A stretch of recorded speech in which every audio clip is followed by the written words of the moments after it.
let us begin. Just so you guys know the outline here, I'm going to do a bit of a broadcast to begin with. So if you're like a one-to-many, I'm going to throw some stuff at you guys. Please, as comments and questions, please go straight ahead and stick them into the chat. I'll keep a little bit of an eye on that. But what I'm going to do is do the broadcast first, guys. Right. So that opening salvo of data and information to you. Then what I'd like to do is let's get into the dialogue, okay?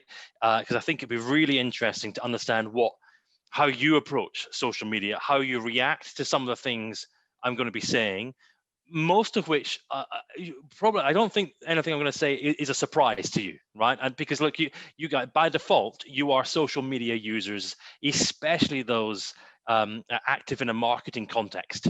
Anyway, but what I'm hoping to do is give a little bit of a background onto how these things work, and just in case, so that you know me, I am a geek, ladies and gentlemen, an absolute geek. I love the technology. I am a programmer. I created some of the very early attempts at social media, and in fact we called it interactive communities in my day. And I like to flatter myself on very small occasions, going, "Oh yeah, I could have done that Facebook thing." The timing, ladies, the timing just wasn't right. Okay, no. But I've been involved in interactive communities, interactive systems since way before .com, right? When you had to connect to the internet or connect to networks with modems, if you remember them. So I'm a strong geek, a programmer. I understand the technology. I understand a lot of this activity. I spent a lot of time in San Francisco with these organizations, watching what they've been doing. In some cases, consulting, but heavily involved in the growth of this marketplace. So I hope if you've got any technical questions or any kind of how is that working, I'm hoping I can probably ideally explain it to you. Right, let me share my screen and let us begin. So please feel free to stick in any comments or questions as we go, and then I'm going to do a broadcast for probably about 15 minutes. We'll see how we get on, and then we'll go from there. So here we go. I'll share now. Right. So just so that we've got the context, ladies and gentlemen. So we've got the context. Social media. There's hundreds of social media channels and processes and concepts around the world. For the purposes of this conversation, I'm talking Instagram, Twitter, Facebook, Snapchat, TikTok. Okay, but there are hundreds of platforms. I just wanted to highlight it. That's typically where I'm focusing, because these are the big Western ones. Now, I want to try and keep as broad as possible, because I'm not getting into some of the really interesting services in Russia, in China, across India, and so on. And to an extent, we're counting the likes of WhatsApp and so on. But this is where we're playing. Okay. And then I just wanted to highlight this particular point. I think, again, this won't be new to you, okay? But if it's free, you're the product. You're the product. So what I want to do now is just go on a little bit of a journey now, looking at the social dilemma from Netflix, and going into what we saw there, and then coming into how are you using this technology? How is this technology working? What does it mean for you? Where are the risks and dangers? And we'll go from there. Okay. Now, look, what I wanted to first of all highlight, and Michaela mentioned there, this fantastic documentary or a docu-movie, because it does include some kind of movie scenes as well. Just to kind of bring the concepts alive, from Netflix last year, called The Social Dilemma. Now, I say fantastic because it helped open the dialogue on social media, on the positives, but really the challenges of social media. It helped bring that conversation to the front of people's minds. I think that is a great service, a really great service. So it's fantastic in that context. A lot of my colleagues have been quite dismissive about the movie, as they call it, or the documentary, because they think it's boiling things down. But I think it's a great discussion piece. So if you haven't seen it, I strongly recommend you have a look at it. Really, really useful, because what it's doing is looking at the power and the growth and the history of social media, which no one ever created something a service, and I created a lot of these early systems myself. Never was I trying, and never was the industry trying to create something that would cause an individual to go and hurt themselves, that would cause someone to go and do negative things. That was not the point. The point was to try and bridge the gap, help you connect, and so on. So the social dilemma really goes into that context. So really worth looking at it, but it has, if you've been paying attention in this context, it has created a heck of a lot of takeaways, of conversations around the planet. Now, I've picked out one the other day from a website called Eco Warrior Princess. Now, I deliberately didn't do The Independent, The Times of London, or I thought I'd take a blog, another social media product. And the author there boiled down the takeaways from this. And I'll just go through this, right, just to remind us where we are, and then we'll get into some of the exciting bits, right? So first of all, main takeaway number one, we, that is to say all of us, to a greater or lesser extent, have a social media problem. Okay, we have a problem. We are using this stuff a lot.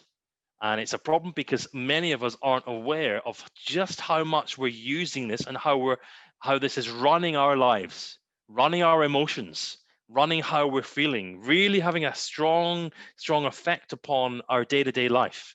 And when I say running, I just think about your notifications. Think about how these systems are working and how your experience of them is. We do have a social media problem. I'll come to that. The next point was social media is designed to be addictive. This was a key point in the movie.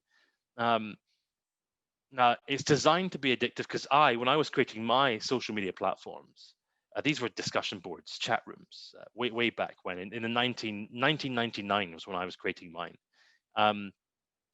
We didn't want it to be addictive. We wanted people to use it.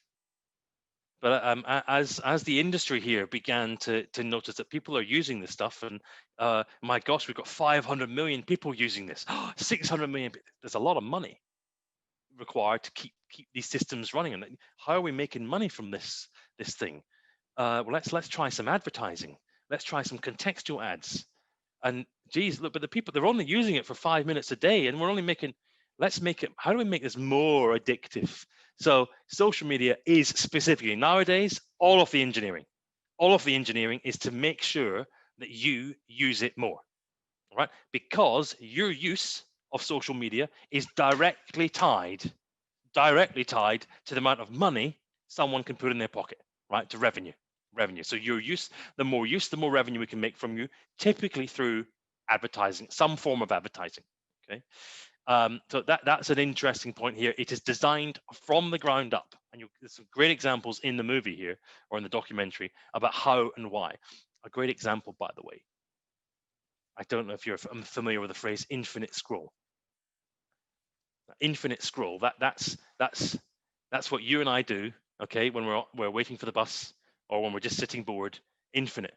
Okay, because do you remember the time when you were using social media on your phone or on your computer when it just stopped, when the feed just stopped, right? When you got to the end. I remember that. I remember going, oh, that's it. Okay. A very bright spark.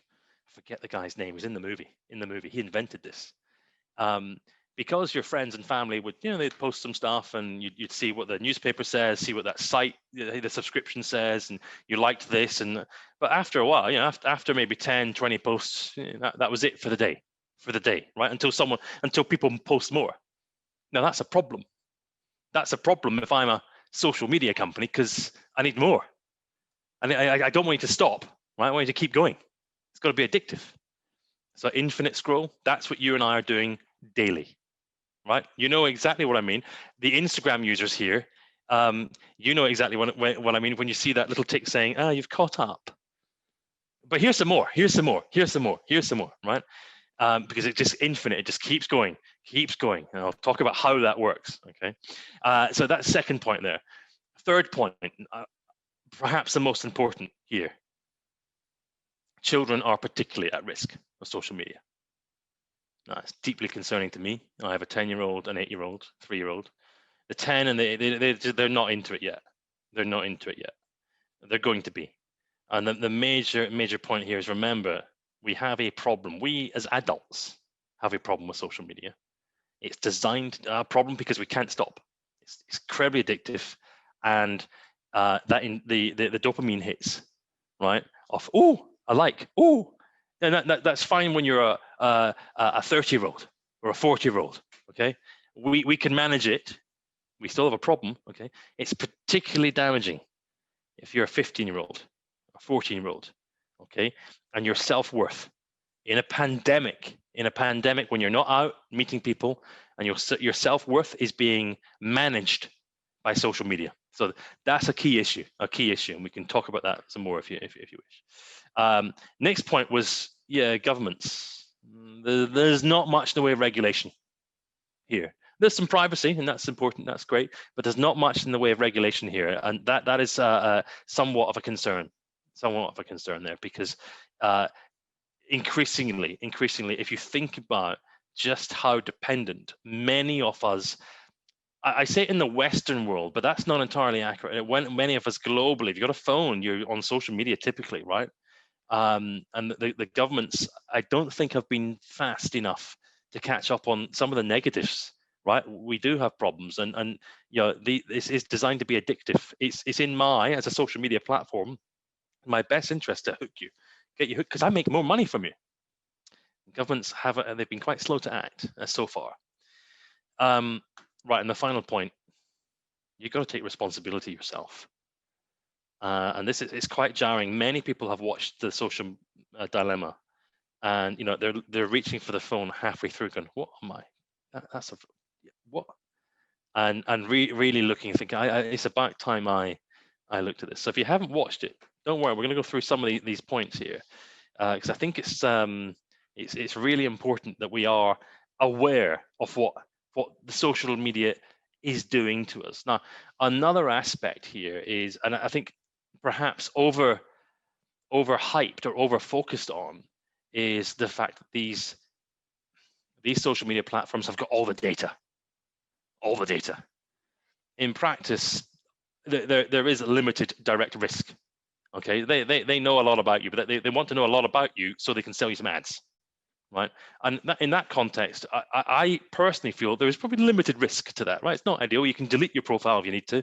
I'm less worried about people having data, about me necessarily. I'm more worried, actually, personally, on how are we using this technology, and are we aware that we're doing it? And a case in point here is how many times a day are you using Instagram, TikTok, or the like? Okay, because these are bottomless holes often, right? They're designed to be bottomless holes. And I think about my very lovely wife, who I shall use here as an example. Now and again, I'm talking to her, and I just want, do you do this? Are you aware if you're doing it? Now and again, I'm speaking to her, and she's saying, yeah, that's right, and we're interacting, and then she's got bored of me, right? And she's opened up Instagram, and I'm still talking, right? And she's just going, I can see her infinite scrolling, okay? And then I'll say, I'll say some nonsense, and she'll go, yeah, what's that? And then at that point, I say, geez, if I did this to you, and she goes, oh, no, you always do it. Yeah. No, I don't do it, ladies and gentlemen, because if I did, she would be screaming at me. Now, what I'm highlighting here is being aware of just how much we're using this stuff, right? 50, 100 times a day, we're opening that Instagram app, right? Or more. And I'm just talking about Instagram as an example. Okay, right, let's carry on here, right? So I wanted to talk about how good are these systems. Okay, so this is a famous study, this one. I want to go into too much detail on the study, but I put there's a source down the bottom there, right? Back in 2015, right? So 6 years ago. 6 years ago, some researchers at the university were looking to see just how good are these algorithms, right? How good are they? This was 6 years ago. Okay, I haven't found a good enough study to talk to you now, but just how good were they back then? Are you ready? Okay, with 10 likes, Facebook knows your personality better than a work colleague.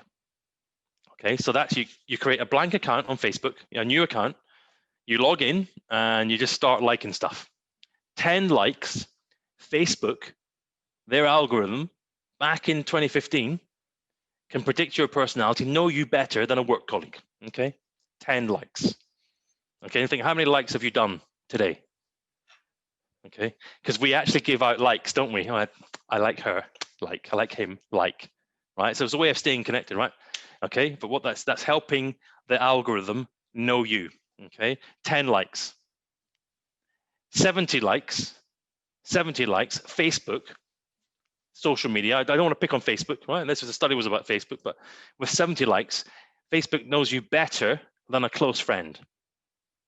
Okay, it gets worse. Okay, better. Okay, 70 likes. So that's how, I wonder how many, is that 2 or 3 days worth of activity? Anyway, let's carry on. 100 likes. Okay. Facebook knows you better than your family members. Okay.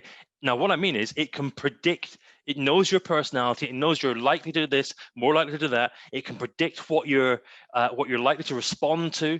And this is how we've got into some really exciting things here around the world. Okay, because this algorithm is really, really good. And this is 2015, okay, 6 years ago. Okay, now with 300 likes, the algorithm knows you better than your husband or wife. Now, just think about the power of this. Okay, think about the power of this. It's astonishing, absolutely astonishing. Now it knows you better, so it can predict. It doesn't know completely, but it can predict. And this is why when you open YouTube, when you open Facebook, when you open Instagram, their job is to make sure they get that piece of content in front of you right away that you're going to go, oh, interesting. Okay, then you go, right, I'm done with that. Next, here's another piece. Here's another piece. Here's another piece. And how do they know? How does it work? It's because they've worked so hard to analyze absolutely everything. Right? So you're liking a photo of someone and a dog. Okay, your best friend with their little puppy. Facebook is making, okay, she likes that person, likes this person. Okay, we've got that connectivity, right? Remember, she likes that person, and she likes dogs, right? Because Facebook can read the picture, right? It knows there's a dog in there. It's really, really good at knowing there's a dog, and it's this type of dog, and it was this day, and it was snowing, and it was in this weather, and it was from this location. Because often the location comes with a photo, and that means that. That's how this stuff is really good, and that's how it's a great experience, typically. All right, now I'll go on a little bit more now. Okay, so how is this stuff working? How does the algorithm work at a high level? Okay, I'll just give you a bit of an overview on Instagram. Right, this is a high level, right? No one knows. Instagram have given us, because this stuff is incredibly a massive competitive advantage.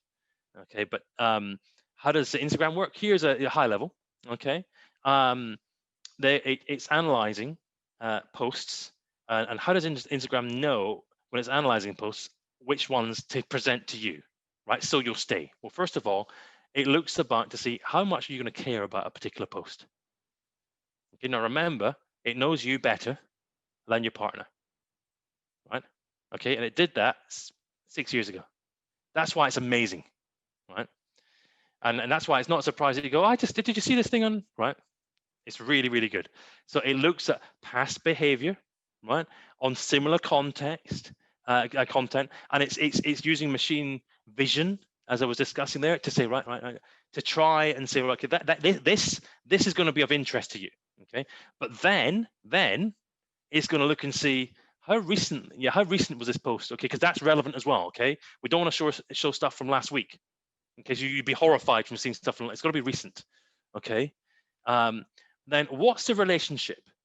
What's the relationship between, she and he, they get on, so that's also coming together, right? And remember, tagging people in photos, super helpful for the algorithm, super helpful, right? Because you're showing that you're really, really, they don't have to guess, right? They don't have to predict. You've said, it's Michaela. This is me and Michaela in Portugal, right? Okay, right, that's right, very interesting, okay? Then frequency. How often are you opening Instagram? All right, all of this, and I'm just talking about Instagram. It's the same for everyone. They're looking at how many times you are opening the app, using it. How many times did you use Instagram today? Okay, I think I've done 6 times. Okay, I'm not a big user of Instagram, but 6 times so far today, because it wants to show you the best it's got most recently there, the frequency, and then who are you following? That's important. This was how the whole thing worked, if you remember, right? I'll follow, okay, but then a few years ago, Facebook and Instagram, all these social platforms simply said, yeah, we know you followed them, but we'll think about that. That's not as good, right? We're going to manage your feed. We're going to change your feed. So who you're following, that does have a bearing. It used to be subscribe and you always see their posts. Not necessarily, because the algorithm knows best, ladies and gentlemen. And then usage, just how long are you actually spending on Instagram, right? As an example, because that's really important, right? For it to predict when does it surface these posts to you, right? Because it's dynamically giving this information to you based on your average linger time. Okay, the thing I used to always pay attention to was what's my average linger time, right? The average amount of time you would spend on a website or an application in this context, right? Now, put all that together. And it's amazing what data can tell you. Now, here is a little example. If you're curious, if you're thinking, really, can it really do this? If you'd like to have a look, then here's something. University of Cambridge have got the Psychometric Center. I've got this awesome website, and it's called Apply Magic Sauce. And what it does is they've done their best, and bear in mind that's a small section of Cambridge University, not as well funded as the behemoth of Facebook or the like. They've done their best to recreate algorithms that can tell something about you.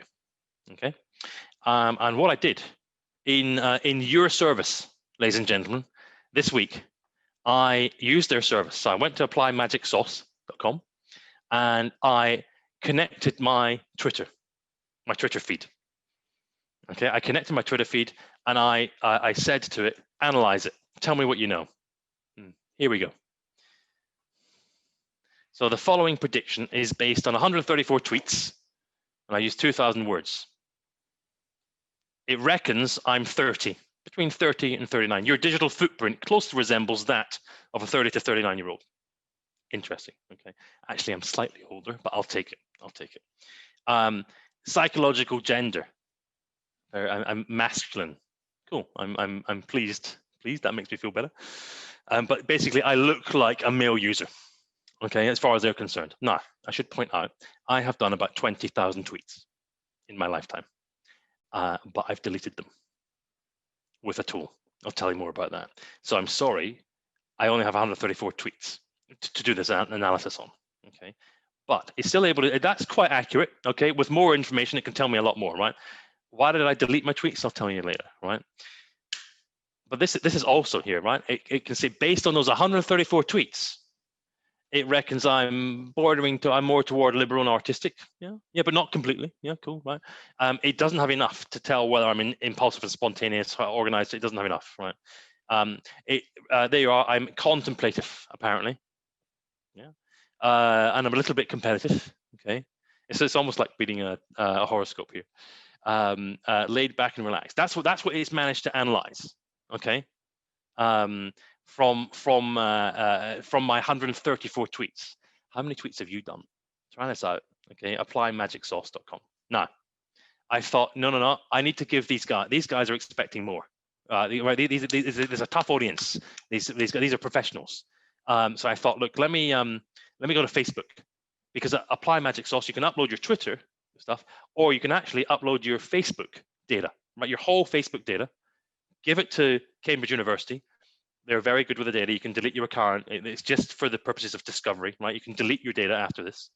You download your Facebook data and then stick it up and see what Apply Magic Sauce can tell me, right? And I thought, yeah, look, in service of my colleagues from Connections, I'm definitely going to do this. Definitely, this will be really interesting. Okay, now I'm looking at the export function on Facebook. Okay, because you can manage your account, you can export all of your data from Facebook. Very, very, very impressive, very good.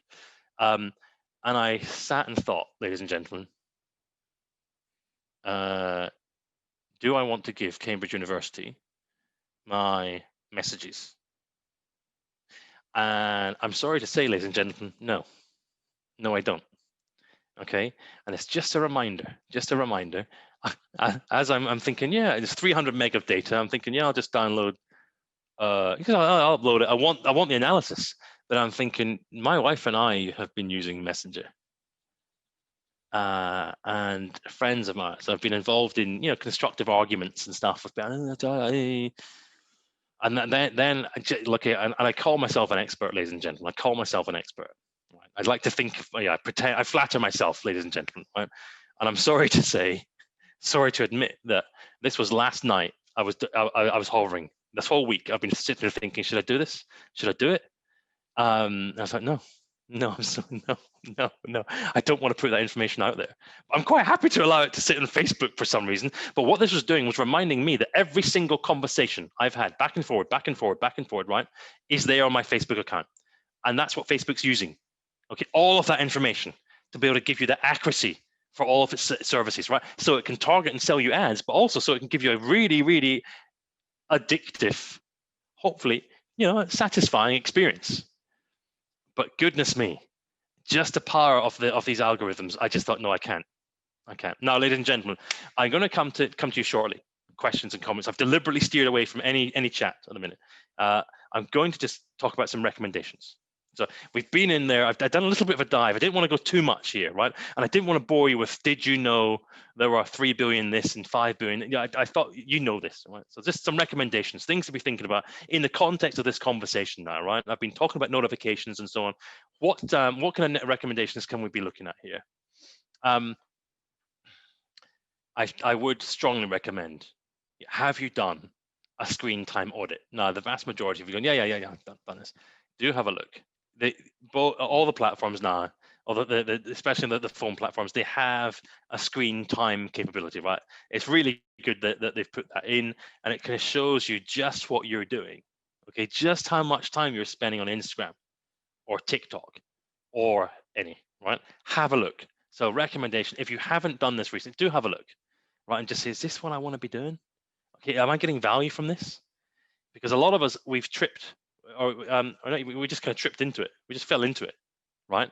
And now we're using this stuff hours per day, 5-6 hours a day. And people say, no, that's impossible. Is it? Have a look, especially in pandemic.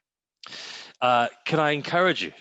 To do a notification? Oh, can I? You see what I'm doing there? Can I encourage you? Can I encourage you to do a notification audit? Okay, have a look.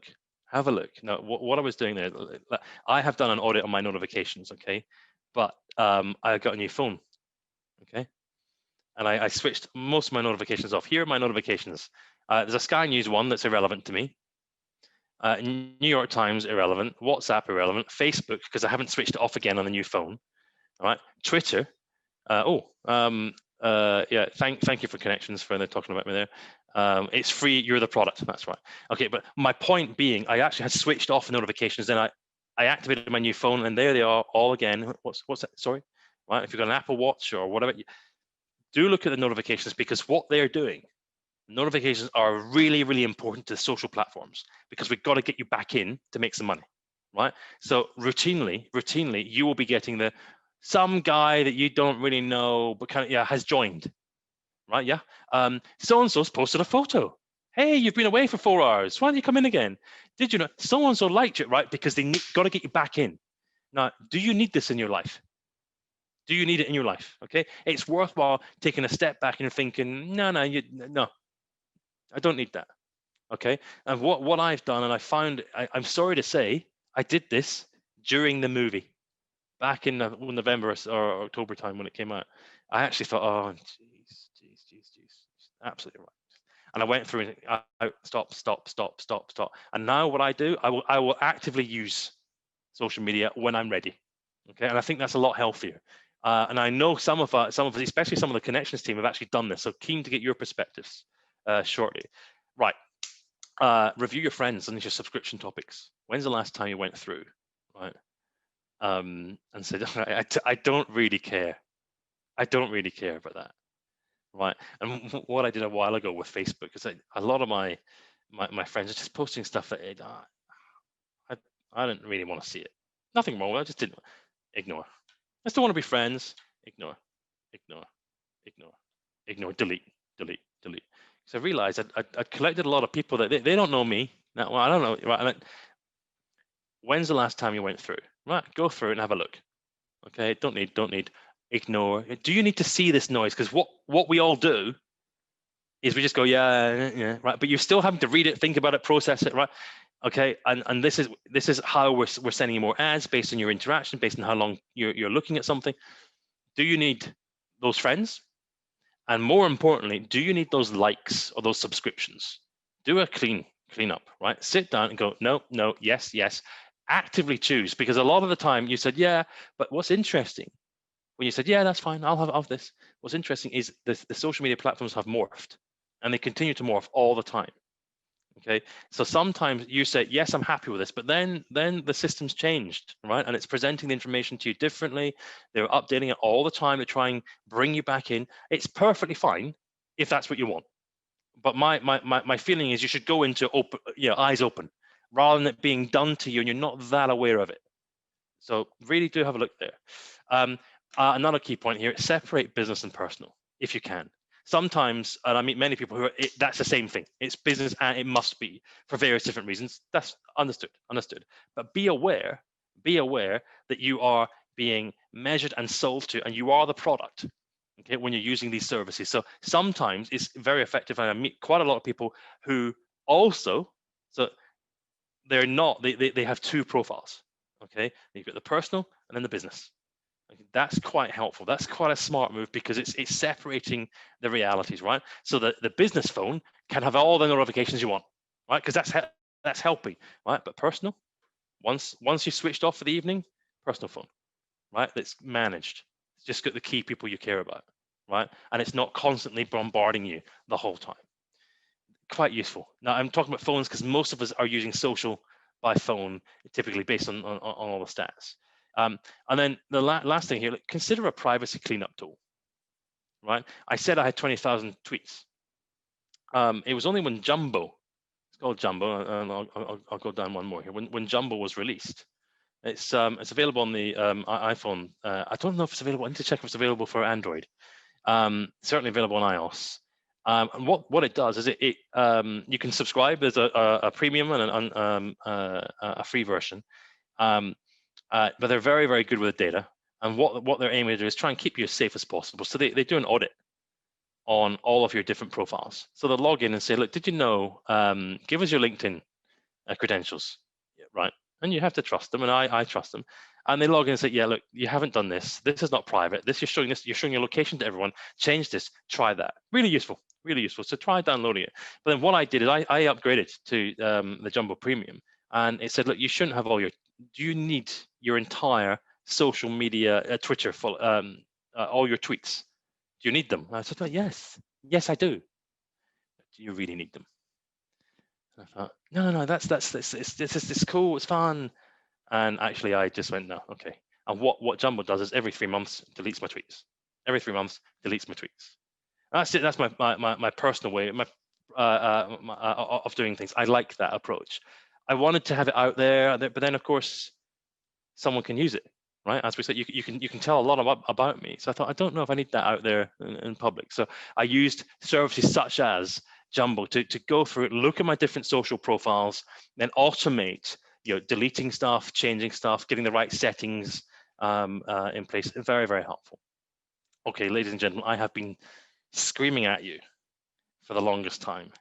Let me now stop. And my final question to you all, and I deliberately haven't looked at questions or comments yet, so I'm coming over to you shortly, Michaela. My final point is, how do you do it? How do you do it? So our next point here is just to have a discussion. Any questions, of course, I'd be delighted to take them. And any more perspective I can provide. I'd love to hear your opinions. I'd love to hear what you do. So how do you do this? Is this something you're very, very aware of? Is it something that you've been thinking about? Did you catch the movie documentary? Let me know. Let's start. I'll stop sharing now, And let's move to discussions. Over to you there, Michaela. Where should we start? Well, Cesar is made put a comment. Cesar, do you want to unmute yourself and just? I haven't looked. It's completely new. Go on. Cesar. Hello, everyone. Hi. Good evening, good morning, depending on where you are. My social media profiles are mainly professional. I don't put many personal data on my social media, but I have Jumbo, for example, for some month, and I completely agree with Ewan. When you look at that, you start to see a lot of things that you never even thought about them. You should not do this, you should not do that, delete this, delete that, and you think and you say, yeah, this is not really needed for me, and it's very good. It puts the things a lot more private than they are. I think Jumbo is a very good option, but if you start seeing, like Ewan was saying, if you start seeing how much time do you spend with your phone, how much time do you spend with that, first thing that you are going to think, it's impossible. It's not I cannot be that much time on my phone during the day. But when you start to see it correctly, and you start to point how many times do you open Instagram, do you open Facebook, do you open LinkedIn, at the end of the day, you just look at the shit and look at all the points that you said. Every time that you went to social media, and say, okay, this is true. The phone is not, it's not lying to me.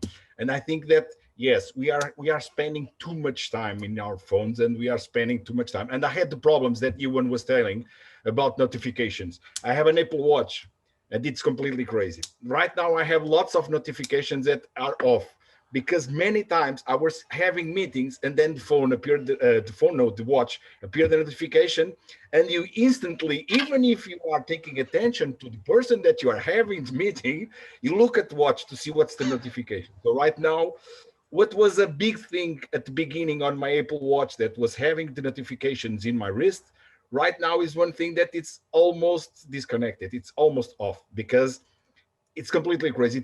It starts to control you. Even if you are not aware of that, yes, it starts to control you. And sometimes you don't pay attention. You are still paying attention to the meeting that you are having, but you are looking at the watch, and that's rude. The minimum that I could say is that's rude. Love it, absolutely love it, Cesar. I'm with you there. You're reminding me of an experience I had with Instagram, and I don't really know if I need to make this one public here. I'll for the benefit of you guys, I will, because it's somewhat embarrassing. So I wonder if you've done this, Cesar. I'm into kettlebells. Right, I'm into kettlebells. Okay, the ones you can. And I was googling to try and find one of those videos, like a fitness video, to help me remind me how to do it properly. And I found Body Fit by Amy. Right, and she's great, and there's a 10-minute one I do regularly, and I brought it up on my phone, right? I'd done Instagram to see if she had a Body Fit, right? And on Instagram, I typed Body Fit by Amy, and I did find all these fitness videos. And now the problem I've got is one of the photos that they put up, for some reason, was of course, I'd been searching for this Body Fit by Amy. All of a sudden, the only thing I'm being shown on Instagram are fit females, so athletically fit females not wearing very much. Okay, all right. Now, I made the mistake, ladies and gentlemen, of I'm in on the search function. Now, I don't know if you know, you can't delete the search. I don't know if I want it. All right, you can't delete the search function on Instagram. You can delete all your history, but you can't delete the search function. I've been trying. I cannot find. Right, you cannot delete it. Right. So it knows all this stuff about me, but it's made some inferences, and I made the mistake of going, what is that? And it was an athlete with an arm, part of a limb missing. Okay. And guess what, ladies and gentlemen? Right. Guess what? I can see Michaela's reaction. Right.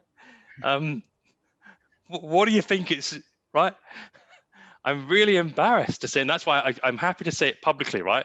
And I've had to say to my wife, look, if you ever are looking and wondering why, it's because I was looking at Body Fit by Amy, right? You know, for the kettlebells. She goes, yeah, and then this stuff's come up, right? Because Cesar, what it's done is it's presuming I'm into people with amputations, right? Because I went, right? no, I can't delete this. I can't delete it. Now, the problem I've got here is that's on my profile, right? So Facebook, when it's presenting information to us, what I've been doing genuinely is been searching other stuff and going tap, tap, tap, tap, tap, tap, tap to try and erase this thing, right? Because I don't want to delete my Instagram account. But just no, I give you a silly example. I put myself out there at risk, some risk here, ladies and gentlemen, to show you just how fascinating these platforms are. Sorry, Cesar, you've prompted me there because I was thinking about the my own experiences there. Michaela, over to you. Where should we go next? I think that's hilarious. Actually, I had to put myself on mute.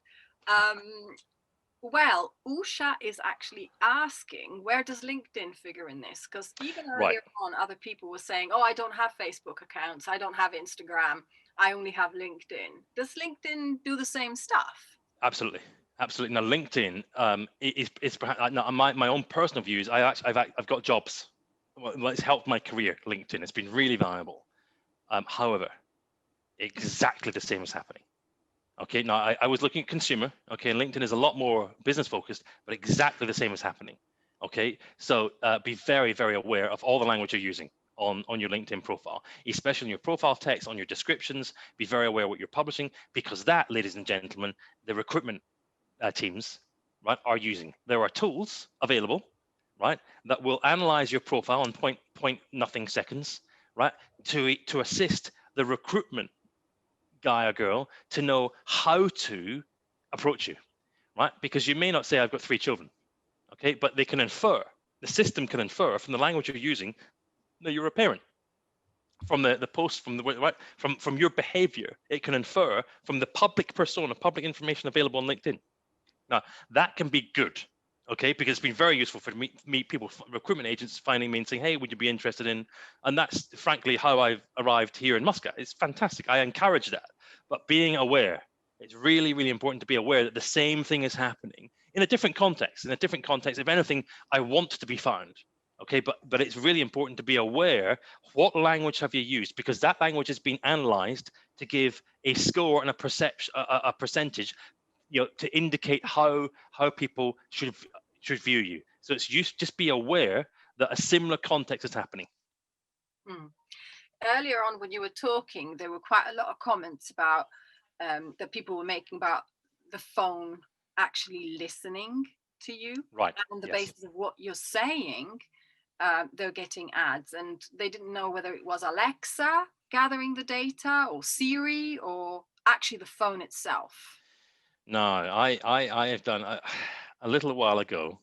Okay, and you I think you've all done this, right? I think I was speaking to 2 of my expert friends, and these are absolute experts, right, in technology and in social media, and we were chatting away, and then all of a sudden, the advert for that game appeared in my social feed, right? And I thought, oh my god! And we were chatting on WhatsApp, and then it appeared in my social feed, somewhere on Instagram or something. And I said, oh my gosh, are they doing this now? Are they actually doing this?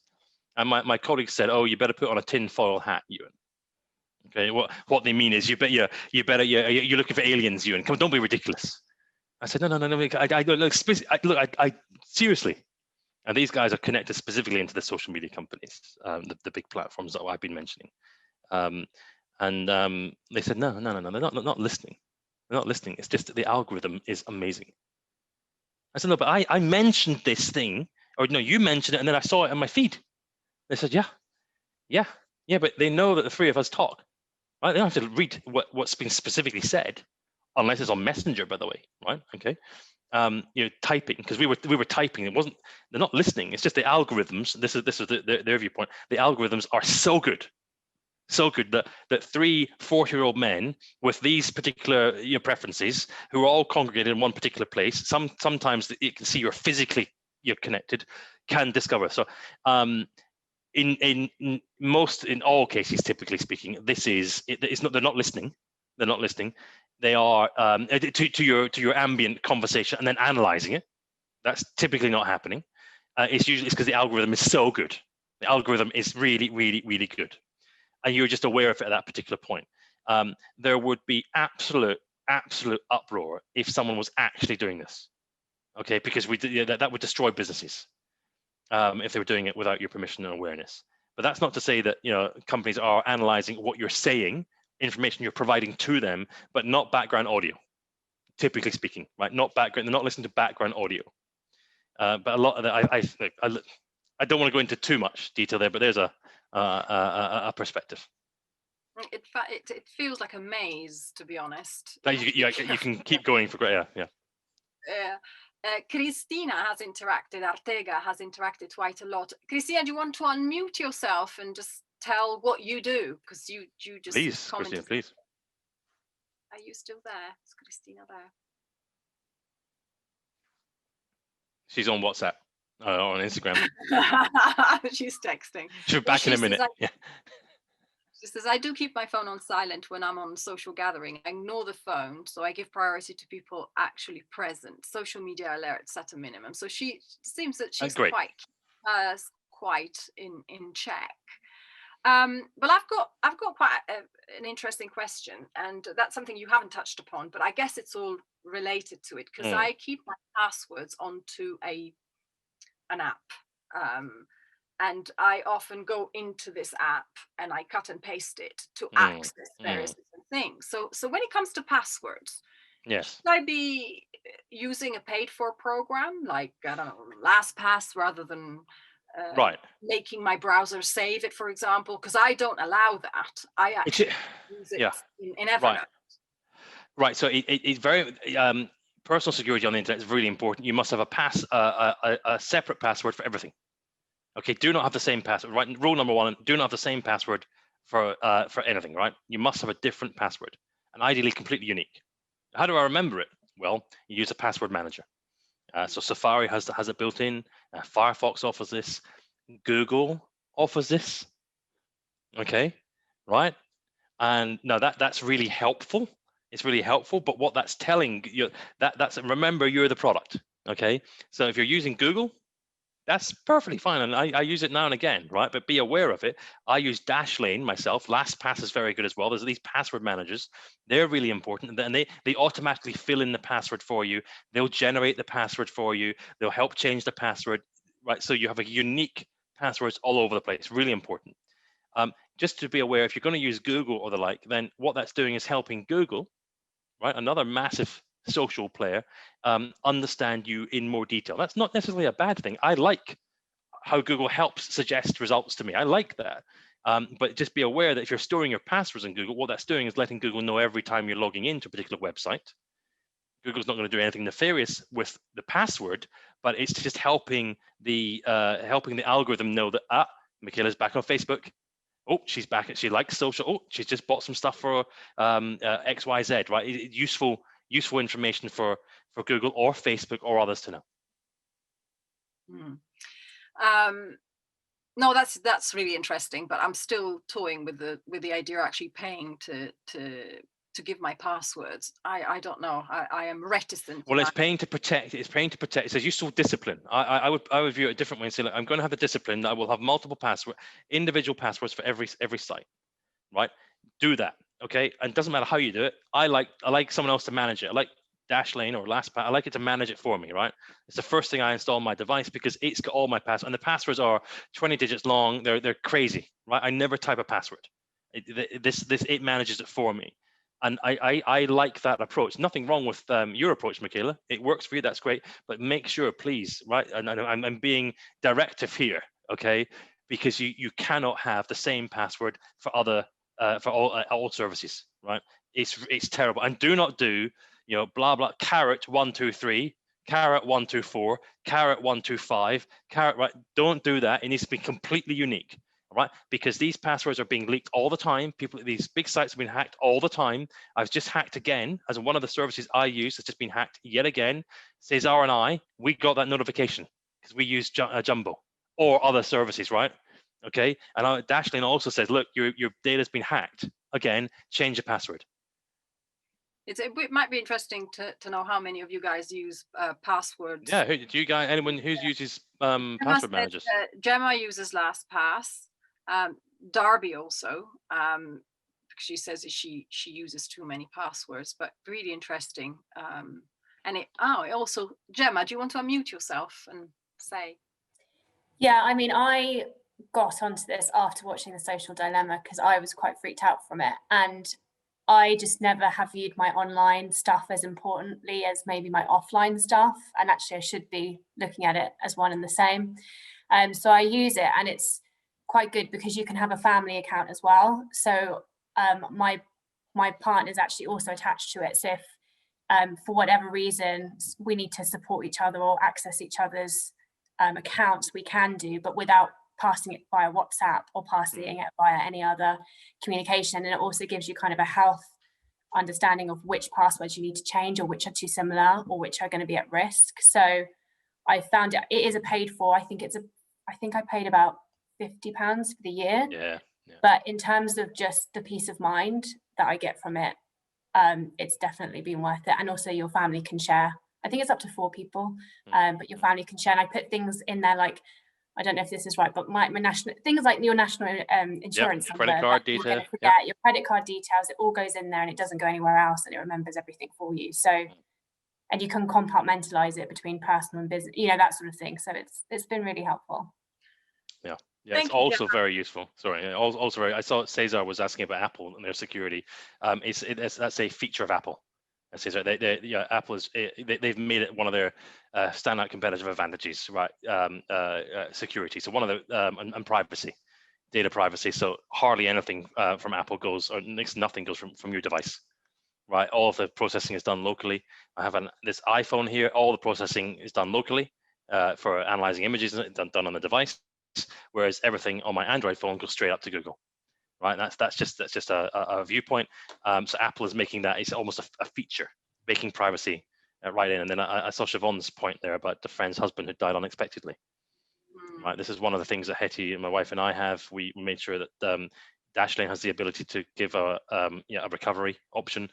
So if we both expire unexpectedly, that the executor, my brother, her sister, so can access and can manage the services that we've got, because it's really, really important. It's a nightmare, as Siobhan's pointing out there. Very tragic and a difficult point, as she says.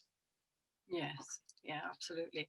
And Usha was talking about storing it in a document on one's own device, which is exactly what I'm doing. I'm doing it in an app, but I basically cut and paste it.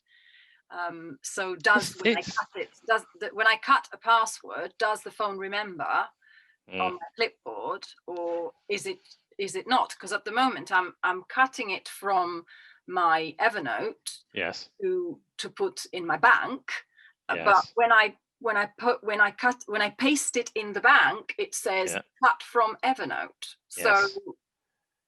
So that's good news, because that's Apple. Apple are actually specifically saying, that's Cesar's point, they're actually specifically saying, just to let you know, information has been pasted from Evernote into this app, right? But the key point here is all apps need access to the clipboard on your phone, right? So that it works. And if you're putting your password or cutting and pasting passwords or sensitive information, technically, and for the longest time, it's been possible for apps to read your clipboard, okay, meaning that they can actually, they can in some cases read it and then send that up for processing, okay, not necessarily for nefarious ways, though it has been claimed many have been doing this for nefarious reasons. Accessing the clipboard, taking a copy. It's just not that secure, Michaela. So just be aware that you're storing all places. I wouldn't put it in a Word document. That's the last thing I wouldn't want to do. It's my own preference, all right? Because what if someone gets hold of the Word document? That's the big issue. Yeah. Jason wanted to talk. Jason, hi, Jason, how are you doing, Jason? Oh, you need to unmute. I am sorry. Yeah, there we go. Hi, everybody. How are you? Very well. First, let me say I actually use Dashlane as well. It's great because it also scrubs the dark net, and it scrubs other nets that you wouldn't necessarily think about. So if you find, for example, if it finds a password or your name somewhere, like on the dark web, it will actually let you know very quickly. So the next time you sign on, it will give you an alert saying, "Hey, we just found your information, and it's on the dark web." Second, Ewan, and I know it's maybe it's a Canadian thing, but it's not an executor, it's an executor, because executor is taking someone's life. I'm sorry, I know it's an accent. I just thought it was funny when you said it. Yes. So, sorry, that's not very helpful, especially in the context of Siobhan's grieving friend. So my apologies there. You're entirely right. Thank you, Jason. Sorry. Yes. Anyway, yes. But Dashlane is also, I'll tell you, Dashlane's, it can be expensive, but there are many other different programs as well. But Dashlane, I have found to be the best one out there. I do pay for it, and I use it across all my electronic devices. Is it good that it picks the password, like the generator? Some say, but then that means that the back end, they'll know what the passwords are. Others are no, but at times I've actually allowed it to pick a password for me. I'm with you there, Jason, because I have enough belief in the guys that make Dashlane. I'm sure the same with LastPass, that what they've created is an algorithm for creating passwords. Yeah, exactly. It could be guessed, absolutely, but it's very rare. Really common, especially when it's 20 characters. It's a lot of processing power to guess that password. So I don't worry too much about that myself, but I'm with you there. You might, and if you want to be even more special, have it generate, right? Okay, and then add some other stuff onto it. Because you're never going to see that password again. That's the power of these. You make up some crazy password, and then it fills it in for you. Correct. Now, Michaela, also when it comes to Evernote, I actually do the same thing as you. I actually save all my passwords on Evernote as well. Now, nobody can access it except me. Unfortunately, even my wife can't access it. Mm-hmm. Well, that's not necessarily a bad thing. But, Jason, do you have two-factor authentication on your Evernote? I do. Yeah. Actually, you know what? It's mandatory. It won't let you sign in anymore unless you have two-tier. Yeah. So it's been doing that for a while. That it's like it's been saying, hey, your unit is going to expire unless you do two-tier. So it's really helpful. That's really important, especially when you've got so much valuable data there. Absolutely. But I love that program. Well, thank you very much, Jason, and thank you everyone else, and thank you, Ewan.